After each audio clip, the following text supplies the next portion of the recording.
I heard it. He did it. It's I don't know why, but there was like there was suspense building for me as if Andre hadn't already been included in the Hall of Fame ceremony, but like until you get the stamp of finality on something, I just didn't really accept or fully comprehend how meaningful it was going to be to watch Andre get into the Hall of Fame. And it was really cool. I thought Andre did an exceptional job in his speech. I think he made it about like as little about himself and as much about everybody that's influenced him and helped him along the way.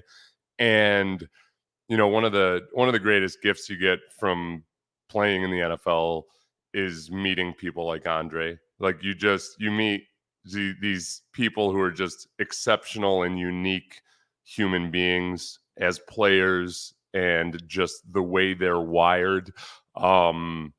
To the point where you kind of always like there's a part of Andre, even though Andre's a few years younger than me, that I always looked up to and tried to use as a measuring stick because he just did so many things the right way. So, geez, see, it's happening already. I tried not to watch this more than the one time to grab some of the clips from here, and I'll play a few of the clips that I really liked. But he's just an incredibly exceptional and unique individual, and I just was really really happy for him today. So these are not power ranked or anything. These are just the ones that that I happened to kind of feel a little twinge of emotion as he was speaking. So here's Andre first thanking the people of Miami. They deserve a round of applause.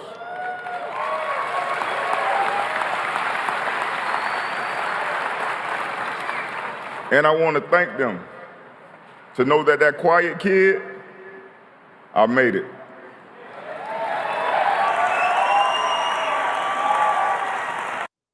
That part got me because he said that quiet kid, he made it.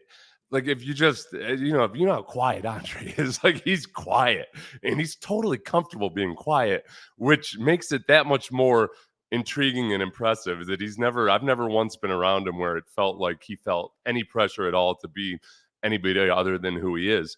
And he's not a guy who wants to speak a lot unless he feels it's really important. And when you think about a quiet kid and him growing up, he thanked all the people around him in his neighborhood and everybody else who had pushed him and helped him along the way. It's hard with quiet kids sometimes to know if they're hurting, if something's bothering them, if they're listening to what you're saying. And like you can just imagine the people that knew him growing up and probably worried about him a fair amount just because he was so quiet all the time. And when I think about and when I watch all these induction speeches, and you think about as Andre had pointed out in one of his interviews earlier, that it's like everybody's getting inducted into the Hall of Fame with you, like all those people that were with you along the way. I really the people that were there when he was a kid. And I'm guessing like kind of worried about him because he's so quiet. Like it's pretty cool to see him to see it work out like this.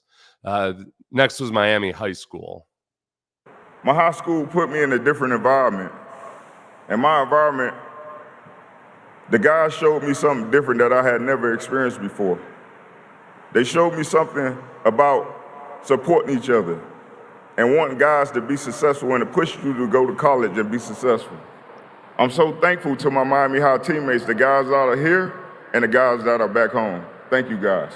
And that's again, and I think one common theme that comes back to with all these guys is how much they appreciate the environments that molded them and how grateful they are. Because you know what human nature is. You want to take credit for all your successes and blame others for your faults.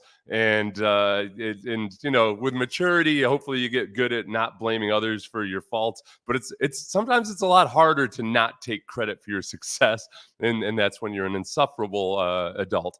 And I think that most of these guys are just they're genuinely appreciative and understand the people that molded them. And Andre's the least insufferable person ever. It's the fact that I think if you think about different high school environments, high school can be vicious and awful, and people can be gossipy, et cetera, et cetera. If you've got this environment, if you create an environment where the kids and teachers and everybody else are actually pushing kids in the right way, it's a good lesson if you're involved in that world at all. Next, he talked about the University of Miami. And I'd like to thank my head coach. Oh, I'm sorry, his head coach from high school, Nigel Dunn, who is here today. Thank you, your staff, for pushing me beyond my limits. Thank you, Coach. So again, the guy who helped create that culture that he had at Miami High School, as soon as he started to rub his face a little bit, that's when I started to lose it a little bit, because you just think about all those people that have been with Andre for decades. Next, he talked about the University of Miami. Everybody cheered for the Hurricanes. At first, I thought he said everybody cheer for the Hurricanes. And I got that little, I told you, I still get nervous around Andre a little bit. I was like, everybody cheer. But he said everybody cheered for the Hurricanes. And he grew up 15 miles from University of Miami. The U was where I was given the blueprint, what it was to be a professional. You didn't have a choice. You had to live up to a standard. Everybody was great. And you didn't have to worry about the coaches. Because the players held you to that standard.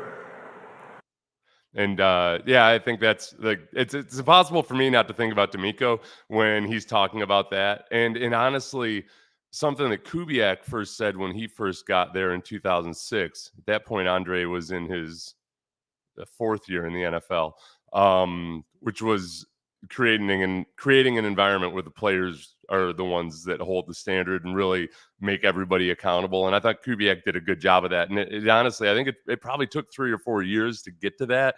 But Andre was obviously always one of those guys that Andre's teammates will tell you guys, his wide receiving teammates will tell you good stories about Andre holding rookies accountable that Andre would never tell himself. And that aren't that aren't fit for printing in the paper or anything, just not in a bad way or anything. Just Andre was he was more vocal, in certain environments than others. And Andre was, I think also very helpful for a guy like DeAndre Hopkins. Andre will tell stories about when DeAndre was a young player and he'd get frustrated. DeAndre would, because he's just throw the ball up, And Andre would have to tell DeAndre, well, look, you gotta, we gotta have some precision here, etc. So next, he thanked his Texans teammates. My Texan teammates.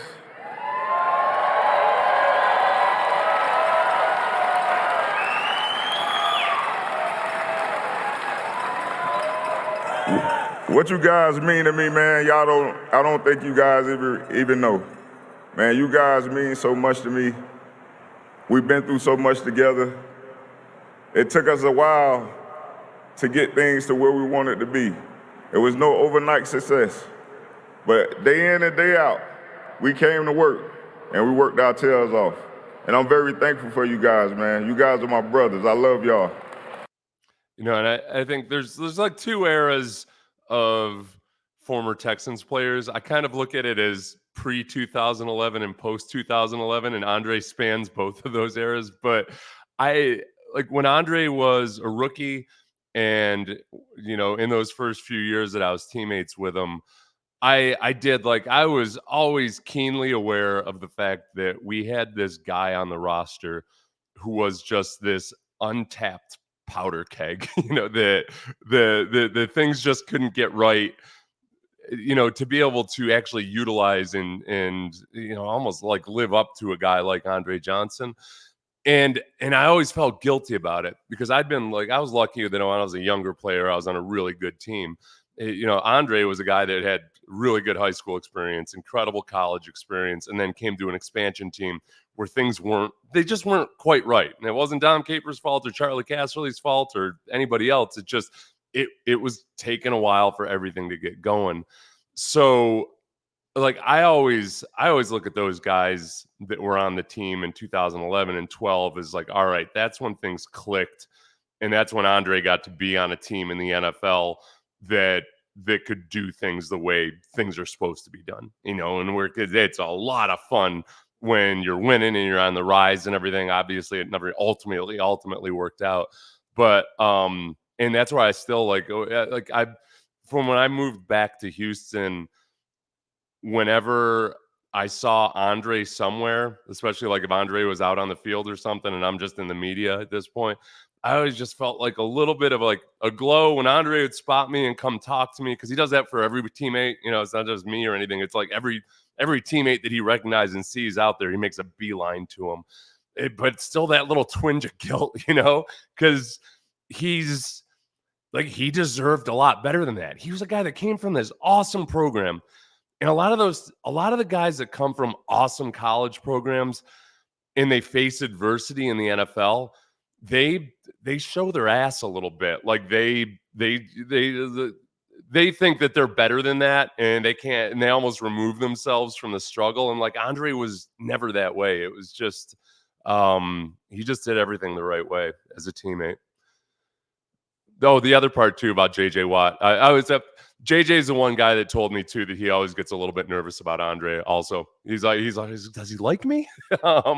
So Andre just has that effect on you. Just you feel like you need to live up to whatever his standard is, which is just an incredibly not. He doesn't impose that standard on others. It's just you actually, you want him to like you because he's so damn impressive. If he were not even a good football player, if you met Andre in the barber shop, you'd be kind of like, oh geez, this guy, holy crap, this is a man. Oh damn. Thank the McNair family. I want to say thank you to Cal, Hannah, and the McNair family.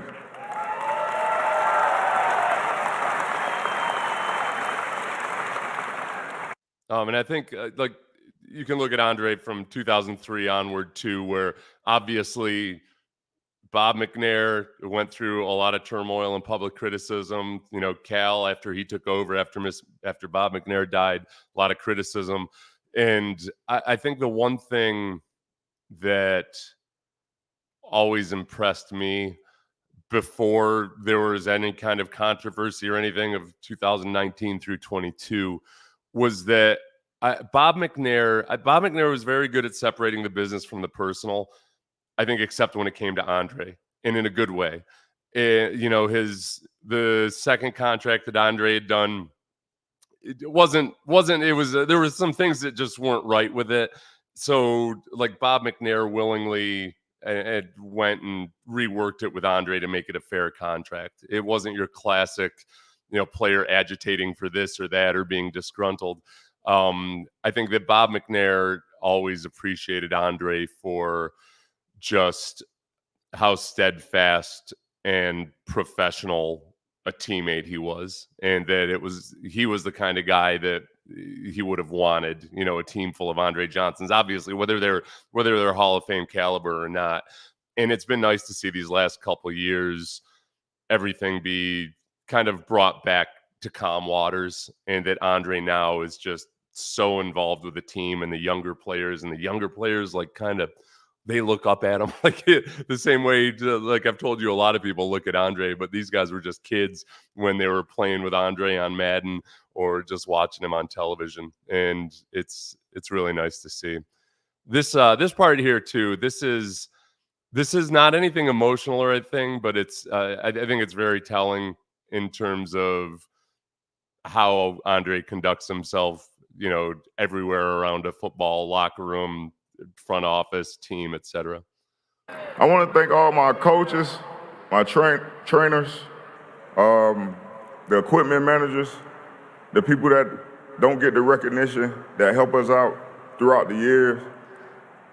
I want to thank you guys for all your love and support. And okay, so equipment staff especially, because this is something I always looked at, when you're trying to get to know your teammates and everything. There's some guys, like whether they're star players or not, who like all of a sudden they treat the equipment staff like they're their personal servants. and it's the weirdest thing in the world. They're not appreciative. They don't ask for favors or like ask for service or ask for something to be done. They demand it. And sometimes it is the guys who are the best players, and you're like, what the hell's wrong with this guy that he's treating somebody like this, that's doing all this like really just unpleasant labor for us, cleaning underwear and everything. And like Andre kind of like, I think, in the way that Michael Jordan, some of his best friends on the Bulls were in the security staff or in the equipment area or what have you. Like Andre's just that type of person. He's not gonna, hold one person above another for trivial and petty reasons or anything like that. I think the other part of that too is, and this is a thing that'll come up a little bit later, is that Andre could never be a diva, because I never got the sense that Andre was motivated by any desire for fame or status. I don't know what his inner drive is or anything like that, but he just doesn't strike you as a guy that cares about all that stuff, or about getting the recognition or anything. He just wants to do the right thing. This was okay, and then this is where it gets tough, because he thinks his mom. Yeah, and when you start talking about mama, this turned into a damn country song for me. I want to thank my mom. All your hard work, sacrifice, dedication. It didn't go unnoticed.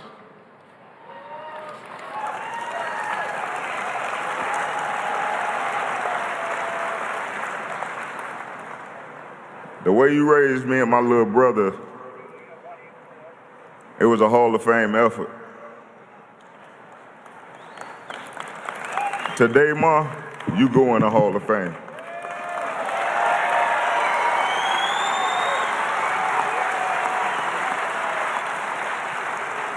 Yeah, and I'll go back to just how hard it is sometimes when you've got a quiet kid. Again, in some ways it's easier to raise a mischievous kid than it is to raise a quiet kid, because you're going to worry about both of them.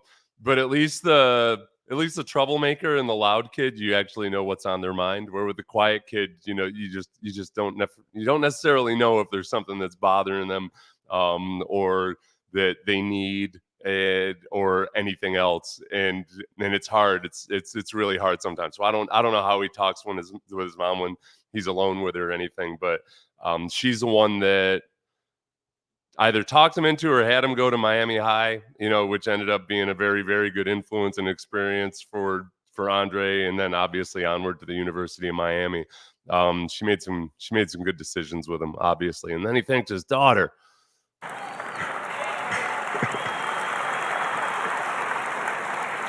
I love you. You're probably one of the best blessings that ever happened to me. And I will always be here to support you, and I have your back. I love you, Kylie.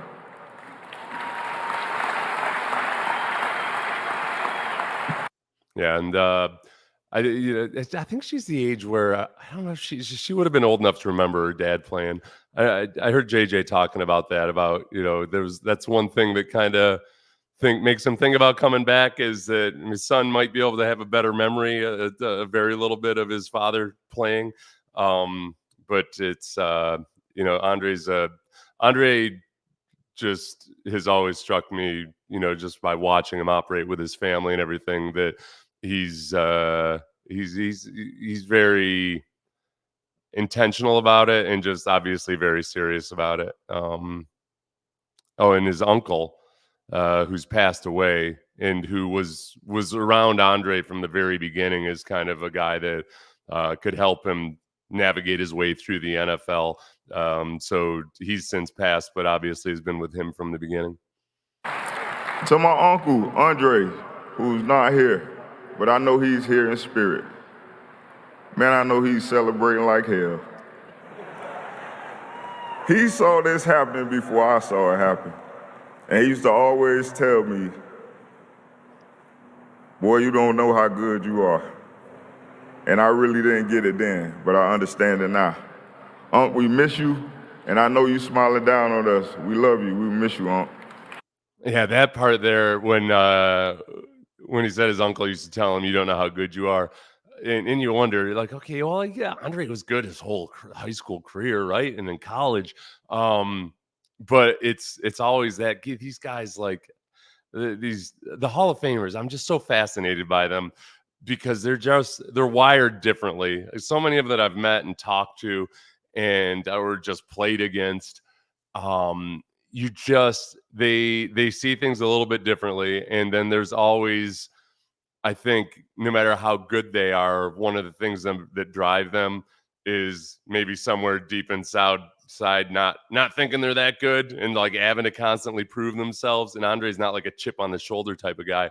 But I just remember talking to Tony Baselli once, and I know here in Houston people have a different memory of Tony Baselli, but I played with him in both Jacksonville and Houston, and I remember just talking to him before a game once about how I just told him something about how I was nervous or something, and Tony, he kind of surprised me because he said, "Oh yeah, I just every game, I'm so scared I'm gonna suck." Like, like what?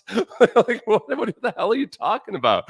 And he just, but he was also an eminently confident person. But like that fear of not living up to his own expectations was always there, and it's always it's just more confirmation of, man, the people in Andre's life that he's appreciative of, how much they matter, and trying to kind of channeling that insecurity into action. And like it takes, not everybody does a great job of it. Andre did a pretty damn good job of it. Then, oh man, okay, I'd never heard Andre talk about this. I vaguely knew the story, but I never heard him actually talk about this. This is his sister. I remember getting a phone call in college, and my coach, he was like, "This young lady is calling saying that she's your sister." I'm like, "I don't have a sister." But I always heard I had one. At the age of 21, I get a phone call, and she informed me that our father had passed. And sis, I can't lie. That was the phone call I had been waiting on for a long time. I have been waiting 21 years. And we've been locked in ever since. I love you, April.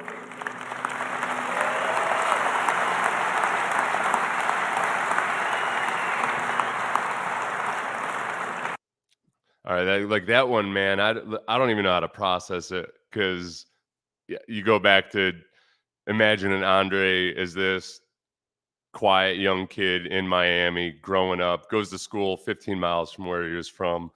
He's got his sister, and I'm guessing his father just living a completely different life, and however difficult it was for Andre growing up how he did, and then finding out that, obviously, that your father has passed and that you've got this sister that you didn't even know about, and then for that to actually come full circle and kind of create a family again. I'm glad he found that. I'm not it's hard to complete those circles sometimes and reattach those loose ends. I was happy about this because Andre actually let us in on his emotions. I can't lie. I'm happy as hell.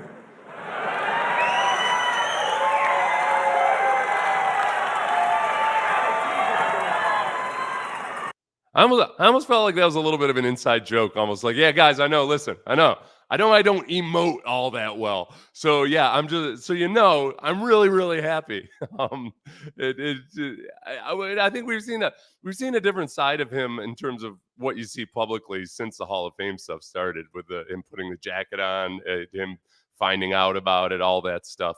It's been really cool. It's been really cool to watch him go through this. This was Andre on what he misses about the game. What we miss about the game, it's not playing, it's the locker room. You don't understand the bus rides, the plane rides, just going out to eat, things of that nature. People don't understand that. And you spend more time with your teammates more than you do with your family.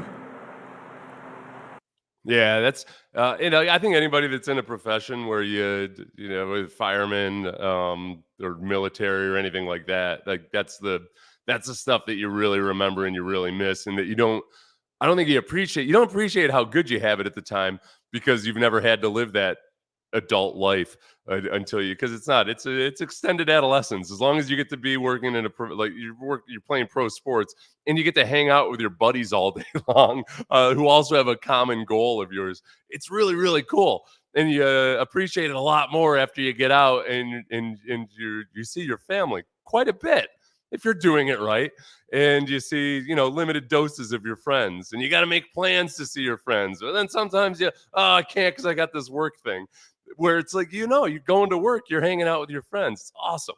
That's why baseball players have it the best, because they spend all their time just hanging out, and then they go to batting practice with their friends, and then they go play. They play their sport, but then half of the time they're playing their sport, they're in the dugout hanging out with their friends, or they're out in the bullpen hanging out with their friends. So Andre totally gets that. Andre on this was good. I like this. This was him thanking. This is part of him thanking the fans. It was long. He got a long ovation, and there were a whole lot of Texans fans up there. So this is part of him thanking the fans. I'm so appreciative of you guys. You guys have shown me so much love from the day I came to Houston, even to now, just being around the city. I was walking in the store the other day. A lady I don't even know. She didn't say, "Hey, Andre." She didn't say anything. All she said was, "I see you in Canton."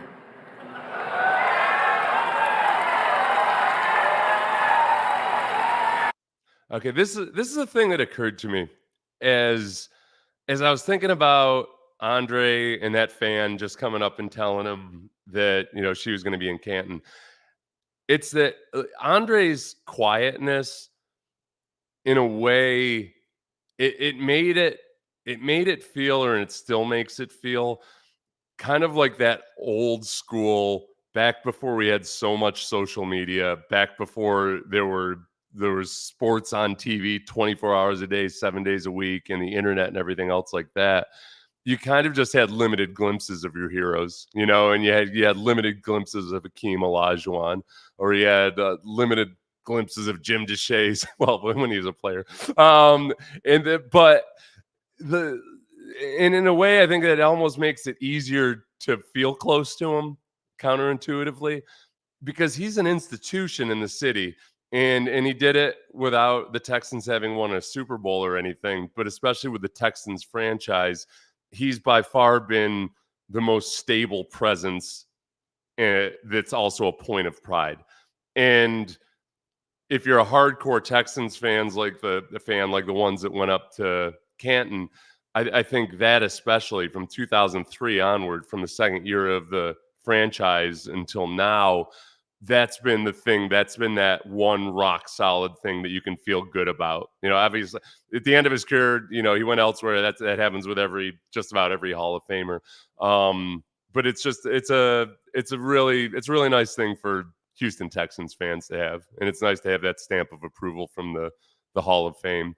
And the big part about it again is he never yearned for that spotlight. And I think Andre getting that appreciation from the fans in some ways, I think might mean even more to him, and he might be able to feel it differently, because I don't think it's something that he sought out or yearned for.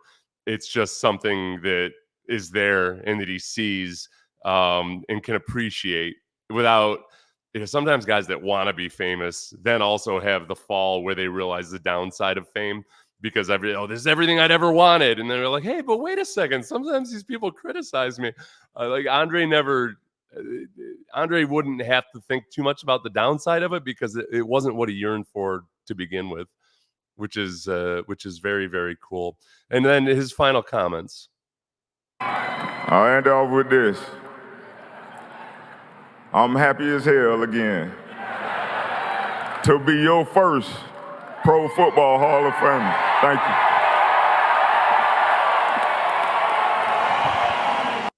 Yeah, so that was the other thing that happened while I was watching that, was I got really happy for the fans. The people that have been diehard Texans fans through various bad seasons, through turmoil that becomes fodder for the national media and soap opera drama and like everything else like that. There's some just hardcore fans, and I know of them. I know a lot of them watch this channel, and I appreciate you guys.